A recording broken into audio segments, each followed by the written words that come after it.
Hello प्यारे बच्चों, पिछले वीडियो में हम लोगों ने बात करी थी टॉर्क ऑन अ कॉइल। इस वीडियो में हम लोगों को देखना है मूविंग कॉइल गैल्वेनोमीटर। तो देखिए, सबसे पहली चीज तो आता है कि मूविंग कॉइल गैल्वेनोमीटर है क्या। गैल्वेनोमीटर क्या होता है? तो देखिए, galvanometer is a device which is used to detect the presence of small current. किसी भी सर्किट के अंदर अगर करंट फ्लो कर रहा है तो उसकी प्रेजेंस को डिटेक्ट करने के लिए हमको किसकी रिक्वायरमेंट होती है? गैल्वेनोमीटर की। गैल्वेनोमीटर और एमीटर दोनों डिफरेंट चीजें हैं। गैल्वेनोमीटर सिर्फ हमको ये बताएगा कि प्रेजेंस कितना है, मतलब एक स्मॉल करंट को हम क्या कर सकते हैं, गैल्वेनोमीटर से मेजर कर सकते हैं, ठीक है। बट एमीटर जो होता है वो किसी भी रेंज के लिए हम लोग क्या कर सकते हैं, यूज कर सकते हैं। गैल्वेनोमीटर को हम लोग शॉर्ट रेंज के लिए ही यूज करेंगे। नाउ क्वेश्चन आता है कि गैल्वेनोमीटर काम कैसे करता है, और इसमें भी क्या होता है, हमारे डिफरेंट डिफरेंट टाइप के गैल्वेनोमीटर्स होते हैं। तो सबसे पहला जो हम लोग पढ़ने वाले हैं वो क्या, आपका मूविंग कॉइल गैल्वेनोमीटर। तो देखिए, इसका प्रिंसिपल ऑफ वर्किंग क्या होता है? Current carrying coil in a magnetic field experience some torque. हमको पता है कि जब भी हम किसी एक कॉइल को मैग्नेटिक फील्ड में रखेंगे तो इसके ऊपर क्या लगेगी, इस तरह से फोर्सेस लगेगी, और यहाँ पर क्या प्रोड्यूस होगा, टॉर्क। तो टॉर्क की वजह से इसके अंदर क्या होने वाला है, रोटेशन प्रोड्यूस होने वाला है। अब क्वेश्चन ये आता है कि ये जो टॉर्क है ये हमको कैसे मदद करेगी करंट को निकालने में। तो यहाँ पर देखिए ध्यान से, हमारे पास जो टॉर्क का एक्सप्रेशन निकल कर आया था वो कितना आया था, टॉर्क इज इक्वल टू हो गया था आपका BINA sine theta. Torque is equal to कितना था आपका, बी ना साइन थीटा। अब अगर हम बी को कांस्टेंट रखें, हमारा जो लूप है उसके अंदर बी को हम क्या करें, कांस्टेंट रखें। एन उसका नंबर ऑफ टर्न्स है वो भी कांस्टेंट होगा, ए उसका एरिया वो भी कांस्टेंट होगा। तो अब यहां पर बचा क्या है, यहां पर हमारे पास बचता है torque is proportional to I sine theta. बचा है नहीं? तो देखिए, टॉर्क जो हमारा डायरेक्टली किससे रिलेटेड है, आई से।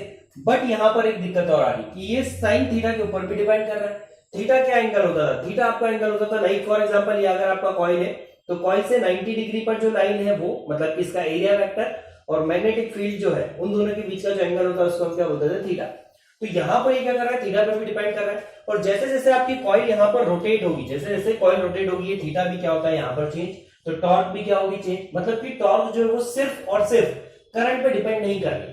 हम यहाँ पर कुछ ऐसा अगर करें कि हमारा जो टॉर्क है वो सिर्फ और सिर्फ करंट पे डिपेंड करने लग जाए, तो हम क्या कर सकते हैं, डायरेक्टली इस इंस्ट्रूमेंट में हम कह सकते हैं कि जितना ज्यादा करंट होगा उतना ज्यादा क्या होगा, टॉर्क होगा। और टॉर्क मेजर करके हम क्या कर सकते हैं, इसके अंदर का करंट मेजर कर सकते हैं। तो अब मेन क्वेश्चन आता है कि कैसे इस थीटा को यहां से रिमूव करें। तो देखिए, लास्ट वीडियो में मैंने आपको बताया था कि थीटा को, अगर हमको थीटा से इस टॉर्क को इंडिपेंडेंट बनाना है तो हमको कुछ ऐसा अरेंजमेंट करना पड़ेगा कि थीटा हमारा कभी चेंज ही ना हो। थीटा चेंज ना हो इसका मतलब क्या, फॉर एग्जांपल ये मेरी कॉइल रखी है, ठीक है, और ये इसका क्या था, एरिया वेक्टर है। तो और ये आपका क्या लग रहा है, मैग्नेटिक फील्ड लग रहा है इस डायरेक्शन में। अब मान लीजिए कि ये अभी 90 पे, ठीक है, मान लीजिए कि ये सर घूम जाती टॉर्क, तो ये 90 से एंगल चेंज हो गया ना। मैं कुछ ऐसा अरेंजमेंट करूं कि इसकी जैसे ही मेरी कॉइल यहां पर रोटेट हो, साथ में मेरा मैग्नेटिक फील्ड भी क्या हो जाए, रोटेट। तो एंगल जो है ओवरऑल कितना हो जाए, अगेन 90 डिग्री। मतलब कि ये जो एंगल है इसको हमको क्या बनाना है, कांस्टेंट। तो लेट्स से कि अगर ये एंगल आपका कितना हो जाता है, कांस्टेंट, थीटा बराबर आपका क्या हो जाता है, fix, that is equal to 90 degree. तो थीटा अगर 90 हो गया तो साइन 90 कितना हो गया, 1। व्हाट इट मींस, इसका मतलब है कि टॉर्क हमारा डायरेक्टली प्रोपोर्शनल हो जाएगा किसके, करंट के।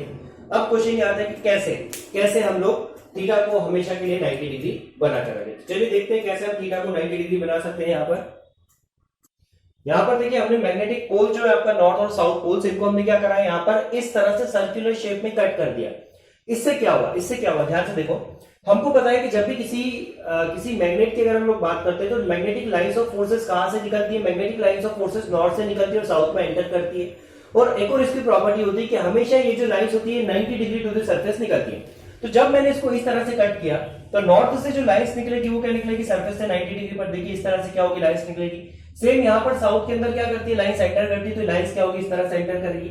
और जिस डायरेक्शन में आपकी मैग्नेटिक लाइंस ऑफ फोर्स होती है उसी डायरेक्शन में आपको क्या लगता है, मैग्नेटिक फील्ड। तो यहाँ पर देखिए हर एक पॉइंट पर मैग्नेटिक फील्ड की डायरेक्शन क्या हुई, डिफरेंट।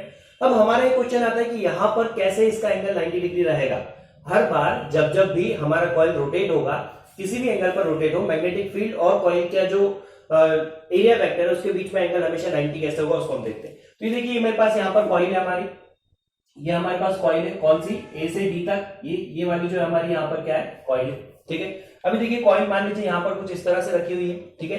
ये इसके ऊपर F1 फोर्स लग रहा है, यहाँ पर ए वाले एंड पर F1 लगेगा, इसके ऊपर क्या लग रहा है, नेट से F2 फोर्स लग रहा है, ठीक है।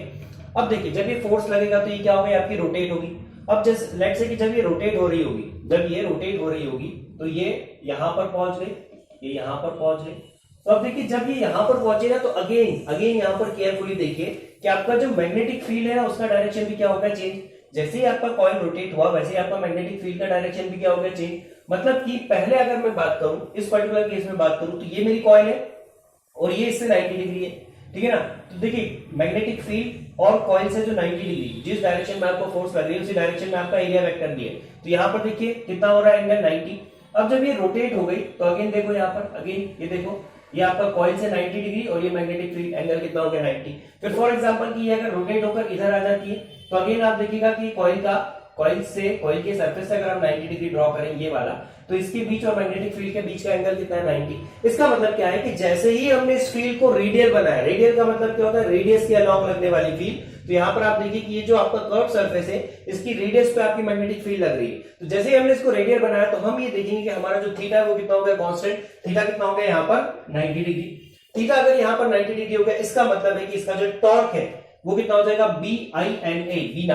टॉर्क कितना हो गया आपका, बी ना, ठीक है। sin 90 की वैल्यू कितनी हो गई आपकी बात। तो यहां से आप देखिए कि टॉर्क किस पे डिपेंड कर रहा है, BI, N और A पे, ठीक है। B को हमने फिक्स रखा, N को हमने फिक्स रखा, A को हमने फिक्स रखा, बचा क्या, I। तो टॉर्क हमारा डायरेक्टली प्रोपोर्शनल होगा किसके, I के। अब क्वेश्चन ये आता है कि जैसे जैसे हम इसके अंदर एक करंट को फ्लो करवाएंगे, जितना ज्यादा करंट होगा उतना ज्यादा इसके अंदर क्या होगा, टॉर्क प्रोड्यूस होगा। बट टॉर्क की वजह से तो हमारी कॉइल क्या होने लगेगी, यहाँ पर लगातार घूमने लगेगी, क्योंकि टॉर्क जब लग रहा है, फोर्स अगर उसके ऊपर लग रहा है तो कंटिन्यूअसली घूमेगी। तो हमको अगर करंट को मेजर करना है तो हम करंट को कैसे मेजर करेंगे, इसका डिफ्लेक्शन हम लोग कैसे मेजर करेंगे। हमको कुछ ऐसा अरेंजमेंट यहां पर करना है कि फॉर एग्जांपल लेट्स से कि 1 एम्पियर का अगर करंट है तो 1 एम्पियर के लिए कितना मूव करे, लेट्स से 10 डिग्री। 2 एम्पियर का करंट है तो कितना मूव करे, 20 डिग्री। 3 एम्पियर का तो कितना मूव करे, 30 डिग्री, ठीक है। मतलब कि हमको इसका कंटिन्यूअस रोटेशन जो है ना, इसको एक फिक्स रोटेशन में कन्वर्ट करना है। उसके लिए क्या अरेंजमेंट होगा उसको हम देखते हैं। तो यहां पर देखते हैं हम लोग के मैग्नेटिक जो आपका मूविंग कॉइल गैल्वेनोमीटर है उसका अरेंजमेंट कैसा होगा। तो पेश है आपके सामने गैल्वेनोमीटर का इंटरनल डायग्राम। देखिए गैल्वेनोमीटर के अंदर क्या होगा, यहाँ पर आपके पास दो मैग्नेटिक हमने पोल्स लगाई है। यहाँ पर क्या करेंगे कि रेडियल मैग्नेटिक फील्ड क्रिएट करेंगे, जैसा अभी हमने उस टाइप में डायग्राम में देखा था, ठीक है। बीच में हमने यहाँ पर क्या रखा है, कॉइल है। ये कॉइल को हमने किसके ऊपर, एक सॉफ्ट आयरन कोर के ऊपर बाउंड कर रखा है, ठीक है। तो सॉफ्ट आयरन कोर हमने लगाई, उसके ऊपर हमने क्या करा है, एबीसीडी कॉइल को यहाँ पर लगाया। एबीसीडी हमारी क्या है, कॉइल है। अब ये जो कॉइल है ना, इसको हमने कहा ऊपर बांध दिया, हमने किससे बांध दिया इसको, एक फॉस्फर ब्रॉन्ज के वायर से। और यहाँ पर हमने लगा दिया मिरर। कौन सा मिरर होता है, ये कॉनकेव मिरर। और नीचे हमने इसको लगाया स्प्रिंग से। अब ये काम क्यों करा, ये इसको ऊपर से क्यों बांधा, स्प्रिंग से क्यों लगाया, इसके पीछे कारण समझो। जैसा कि अभी हमने देखा था कि अगर हम मैग्नेटिक फील्ड में करंट कैरिंग कॉइल को रखेंगे तो ये क्या करेगी, टॉर्क लगेगा तो लगातार घूमेगी। हमको इसको लगातार नहीं घुमवाना है, हमको क्या करवाना है, हमको यहाँ पर जितना करंट हम लोग भेजे उसी के अकॉर्डिंग इसके अंदर क्या हो, आपका डिफ्लेक्शन हो, उतना ही इसके अंदर क्या हो, आपका डिफ्लेक्शन हो। फॉर एग्जांपल 1 एम्पियर का करंट पहुंचा तो लेट से 10 डिग्री का डिफ्लेक्शन हो। 2 एम्पियर का पहुंचा तो लेट से कितना हो, 20 डिग्री का डिफ्लेक्शन हो। तो हमने क्या कर दिया, हमने इस कॉइल को यहाँ पर बांध दिया, किससे, एक फॉस्फर ब्रॉन्ज के वायर से। फॉस्फर ब्रॉन्ज का जो वायर है, जब ये कॉइल घूमेगी तो इस वायर के अंदर क्या होगा, आपका ट्विस्ट प्रोड्यूस होगा ना। किसी भी वायर के अंदर जब ट्विस्ट प्रोड्यूस होता है तो उसके अंदर क्या डेवलप होती है, रीस्टोरिंग टॉर्क। आपने स्प्रिंग के बारे में पढ़ा ना, स्प्रिंग को जब हम प्रेस करते हैं तो उसके अंदर क्या होता है, रीस्टोरिंग फोर्स डेवलप होता है। उसी टाइप से अगर हम किसी भी वायर को, किसी भी मेटेलिक वायर को जब हम ट्विस्ट करेंगे तो उसके अंदर एक रीस्टोरिंग टॉर्क डेवलप होगा। जैसे ही हमने उस ट्विस्ट को, हमने जब इसको ट्विस्ट किया तो हमने इसके ऊपर एक टॉर्क लगाई। जैसे ही हमने अपना एक्सटर्नल टॉर्क हटाया, वैसे ये जो ट्विस्ट हमने किया था इसके अंदर जो रीस्टोरिंग टॉर्क प्रोड्यूस हुई, ये क्या करेगी, इसको वापस से अपने नॉर्मल स्टेट पर लेकर आएगी। तो उसके लिए हमने यहाँ पर क्या यूज करा, फॉस्फर ब्रॉन्ज का वायर। फॉस्फर ब्रॉन्ज ही यहाँ पर क्यों यूज किया गया है, इसके पीछे का कारण क्या है। देखिए जब यहाँ पर आपका टॉर्क डेवलप होना तो ये वायर आपका कैपेबल होना चाहिए इसका वेट को बैलेंस करने के लिए, साथ ही साथ इसका जो टेंसाइल स्ट्रेंथ है वो हाई होना चाहिए। टेंसाइल स्ट्रेंथ का मतलब क्या होता है कि जब हम इसके ऊपर टॉर्क लगा रहे हैं तो टॉर्क लगाने पर ये वायर आपका टूटना नहीं चाहिए। अगर ये टूट गया तो हमारा इंस्ट्रूमेंट क्या हो जाएगा, बेकार हो जाएगा, ठीक है। नीचे से भी हमने क्या करते हैं, इसको एक स्प्रिंग से अटैच कर दे ताकि इधर उधर ना जाए, ठीक है। इतना अरेंजमेंट आपको समझ गया। अब देखिए यहाँ पर दो चीजें होगी।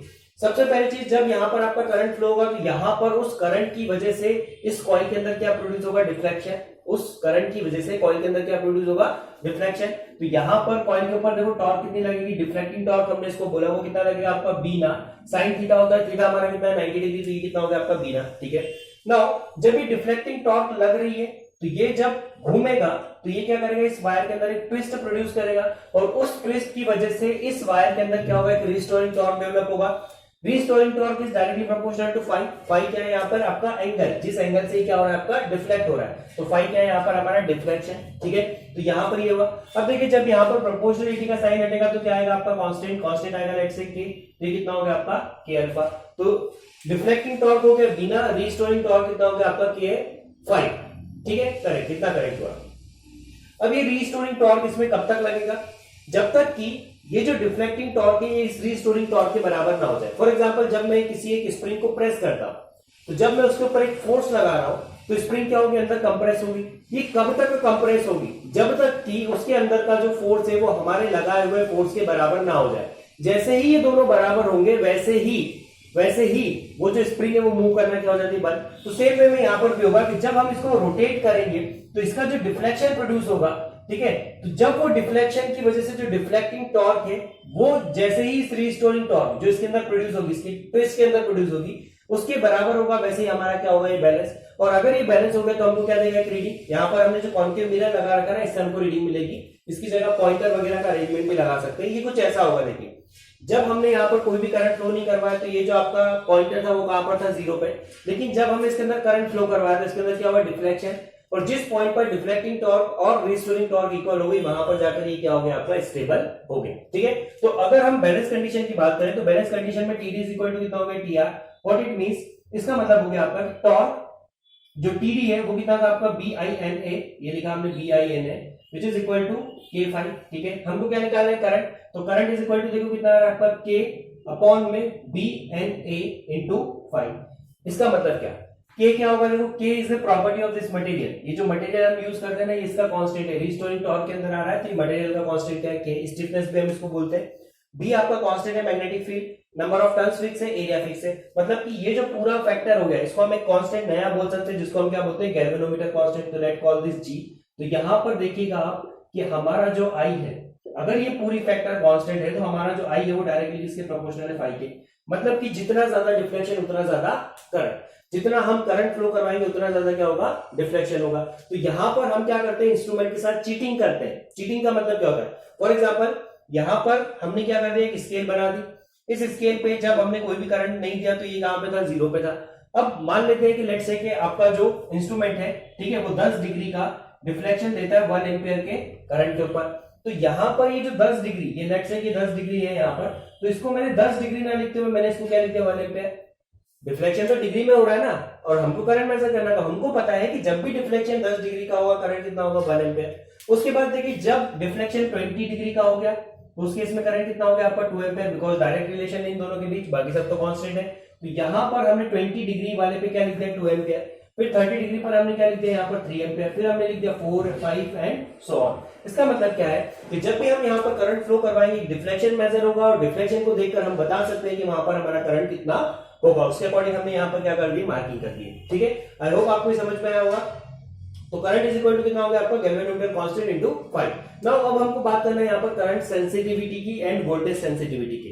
सेंसिटिविटी का मतलब क्या होता है दोस्तों, देखिए हमारा जो पर्पस है गैल्वेनोमीटर को बनाने का, वो पर्पस ये है कि हम यहाँ से करंट की प्रेजेंस को मेजर करना चाहते हैं कि कितना स्मॉल से स्मॉल करंट हम यहाँ पर मेजर कर पाए। ठीक है, तो स्मॉल से स्मॉल करंट मेजर करने का मतलब क्या है कि अगर कोई इंस्ट्रूमेंट सेंसिटिव है तो वो स्मॉल से स्मॉल करंट के लिए भी क्या करेगा, ज्यादा डिफ्लेक्शन प्रोड्यूस करेगा। फॉर एग्जांपल दो मेरे पास एक इंस्ट्रूमेंट है, एक जो है वो 10 डिग्री का डिफ्लेक्शन दे रहा है लेट्स से 0.1 एम्पियर के लिए, और दूसरा जो है वो 10 डिग्री दे रहा है आपका किसके लिए, लेट्स से 0.2 एम्पियर के लिए। दोनों में से सेंसिटिव ज्यादा कौन है, ये वाला। क्यों, क्योंकि देखिए कम करंट के लिए भी क्या कर रहा है, आपको ज्यादा डिफ्लेक्शन प्रोड्यूस करके दे रहा है। और डिफ्लेक्शन जितना ज्यादा होगा उसको देखना, उसको मेजर करना हमारे लिए उतना आसान होगा स्केल के ऊपर। तो इसका मतलब क्या है कि कोई भी इंस्ट्रूमेंट की जो सेंसिटिविटी है उसका मतलब क्या है कि कितने कम करंट देने के ऊपर भी, गैल्वेनोमीटर की अगर हम बात करें तो स्मॉल से स्मॉल कितना करंट हम मेजर कर सकते हैं। तो हमको वही बात करना है कि इसकी जो करंट सेंसिटिविटी है वो कितनी होने वाली है। ठीक है, तो देखते हैं करंट सेंसिटिविटी क्या होगी। तो करंट सेंसिटिविटी देखिए यहाँ पर क्या होगा, सेंसिटिविटी का मतलब क्या होता है, आउटपुट पर यूनिट इनपुट। कितना इनपुट लगाने पर कितना आउटपुट आ रहा है उसको हम क्या बोलते हैं, सेंसिटिविटी। बात किसकी हो रही, करंट सेंसिटिविटी की। तो यहाँ पर देखिए हमारा जो गैल्वेनोमीटर था उसके अंदर हमारा आउटपुट क्या था, उसका डिफ्लेक्शन। ठीक है, और उसके अंदर इनपुट क्या था, हमारा करंट। करंट की वजह से ही हमारा क्या हो रहा था, वहां पर डिफ्लेक्शन प्रोड्यूस हो रहा था। तो आउटपुट कितना हो गया यहाँ पर 5 अपॉन में कितना हो गया करंट। आई की वैल्यू कितनी होती थी G5, अभी अपन ने निकाला I इक्वल टू कितना होता है G5। 5 से अगर हम 5 को कैंसिल करें तो 1/G हमारा क्या होने वाला है यहाँ पर करंट सेंसिटिविटी। G की वैल्यू कितनी थी अपनी K अपॉन में NBA, इसको यहाँ पर पुट करो, इसका रेसिप्रोकल हुआ तो SI current sensitivity is equal to NBA upon में K। मतलब कि हमारा कोई भी इंस्ट्रूमेंट, हमारा कोई भी, अगर हम गैल्वेनोमीटर की बात करें तो वो ज्यादा सेंसिटिव कब होगा, अगर हमको उसकी सेंसिटिविटी की बात करना है तो उसकी जो सेंसिटिविटी है वो कौन से फैक्टर पे डिपेंड कर रही है, वो डिपेंड कर रही है नंबर ऑफ टर्न्स पे। देखिए नंबर ऑफ टर्न्स के डायरेक्टली प्रोपोर्शनल है, मतलब किसी कॉइल में जितना ज्यादा नंबर ऑफ टर्न्स होगी उतनी ज्यादा उसकी सेंसिटिविटी होगी। कौन सी sensitivity, current sensitivity. Then magnetic field, अब हमने जो मैग्नेट्स लगा थे ना उस मैग्नेट की स्ट्रेंथ जितनी ज्यादा होगी उतना ज्यादा क्या होगा, हमारा इंस्ट्रूमेंट सेंसिटिव होगा। ठीक है, एरिया जितना ज्यादा होगा कॉइल का उतना ज्यादा हमारा इंस्ट्रूमेंट क्या होगा, सेंसिटिव होगा। ठीक है, और लास्ट क्या होगा के आपका जितना कम होगा इंस्ट्रूमेंट हमारा क्या होगा उतना सेंसिटिव होगा। अब ध्यान से समझो इसको कि हम बी को ज्यादा नहीं बढ़ा सकते, हमारे पास मैग्नेट के लिए एक लिमिट होगी, उससे ज्यादा हम बी को नहीं बढ़ा सकते। हम एरिया को ज्यादा नहीं बढ़ा सकते बिकॉज एरिया बढ़ाया तो आपका जो डिवाइस है उसका साइज बढ़ेगा। तो बचा क्या हमारे पास एन, इस एन के ऊपर हम काम कर सकते हैं। हम एक कॉइल के अंदर कितने ही नंबर ऑफ टर्न्स यहाँ पर क्या कर सकते हैं, इंट्रोड्यूस कर सकते हैं। तो एक कॉइल के अंदर अगर हम नंबर ऑफ टर्न्स को बढ़ाएं तो उसकी सेंसिटिविटी क्या होगी, इंक्रीज होगी। या फिर दूसरा तरीका क्या है, हम इस के को रिड्यूस कर दें। के क्या था, के जो आपका वायर था ना जिससे हमने उस कॉइल को लगाया था, उस वायर की स्टिफनेस या कह लीजिए कि उस वायर का कांस्टेंट, ठीक है, जो रिस्टोरिंग टॉर्क हम लोगों ने निकाला था तो वहां से जो कांस्टेंट आया था वो क्या था, के। तो के किसकी प्रॉपर्टी था, इस वायर की। अब देखिए यहाँ पर हमने जो वायर यूज किया था ना वो क्या था, आपका फॉस्फर ब्रॉन्ज का वायर, और फॉस्फर ब्रॉन्ज के वायर के लिए के की वैल्यू क्या होती है, कम। के अगर कम है तो सेंसिटिविटी क्या होगी आपकी, यहाँ पर इंक्रीज हो गई। ठीक है ना, तो सेंसिटिविटी का मतलब क्या होता है कि कम से कम करंट को भी ये क्या कर पाए, बहुत अच्छे से डिटेक्ट कर पाए। तो स्मॉल करंट के लिए भी क्या करे, ज्यादा डिफ्लेक्शन प्रोड्यूस करे। ऐसे इंस्ट्रूमेंट को हम क्या बोलेंगे, ऐसे गैल्वेनोमीटर को हम क्या बोलेंगे, सेंसिटिव गैल्वेनोमीटर। नाउ सेकंड इसके अंदर आता है आपका वोल्टेज सेंसिटिविटी। देखिए वोल्टेज सेंसिटिविटी का मतलब क्या होता है, वोल्टेज सेंसिटिविटी का मतलब क्या, पाई अपॉन में वी। आउटपुट क्या होगा, अगेन डिफ्लेक्शन ही होगा आउटपुट तो। ठीक है, अपॉन में क्या आ गया आपका वी, वी फॉर क्या, वोल्टेज, कि कितना वोल्टेज देने पर कितना डिफ्लेक्शन हो रहा है उसके बारे में हम यहाँ पे बात करें। देखिए करंट कहां से आएगा, जब हम वोल्टेज अप्लाई करेंगे तभी तो करंट आएगा ना। तो यहाँ पर हमने क्या करा, इसको वोल्टेज की टर्म्स में लिखा। देखिए क्या हो गया आपका, ये 5/I/R, voltage is equal to कितना होता है, IR। नाउ 5/I जो है वो क्या था, हमारा करंट सेंसिटिविटी। करंट सेंसिटिविटी की वैल्यू कितनी है आपकी, NBA अपॉन के। तो यहाँ पर पुट क्या है, NBA अपॉन के इनटू में क्या आ गया आपका।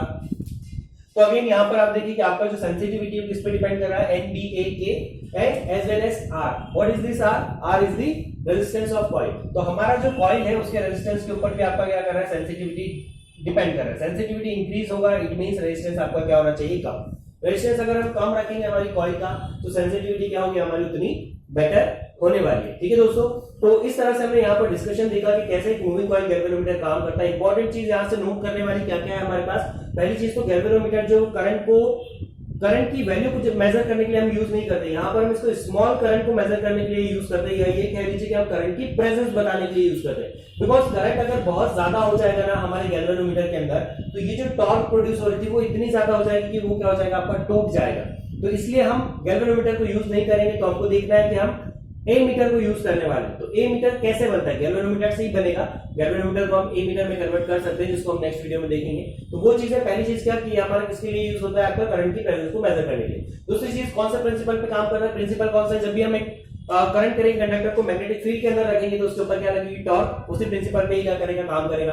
कैसे काम करेगा, टॉर्क, डिफ्लेक्टिंग टॉर्क और रिस्टोरिंग टॉर्क दोनों जिस पॉइंट पर इक्वल होगी वहां पर हमारा ये क्या हो जाएगा, बैलेंस। ठीक है, तो उस केस में हम क्या निकाल देंगे, डिफ्लेक्शन, और डिफ्लेक्शन को हम डायरेक्टली कैलिब्रेट कर देंगे, चीटिंग करेंगे इंस्ट्रूमेंट के साथ कि 10 डिग्री डिफ्लेक्शन को हमने लिख दिया लेट्स से 1 एम्पीयर, 20 को लिख दिया हमने 2 एम्पीयर। तो उस तरह से हम क्या कर देंगे, जो डिफ्लेक्शन हमारा निकलेगा, जो हमारा डिफ्लेक्शन मिलेगा उसको हम करंट टर्म्स में क्या कर देंगे, यहाँ पर कैलिब्रेट कर देंगे। ठीक है, और एट द एंड हम लोगों ने देखा कि सेंसिटिविटी इंक्रीज करने के लिए हमारे पास यहाँ पर ये फॉर्मूला निकल कर आया है। तो आई होप आपको ये वीडियो समझ में आया होगा, आपको ये टॉपिक समझ में आया होगा। अच्छा टॉपिक है, इंपॉर्टेंट टॉपिक है। ठीक है, केयरफुली आप इसके नोट्स बनाइए। यहाँ तक बने रहने के लिए बहुत बहुत शुक्रिया। जय हिंद, जय भारत।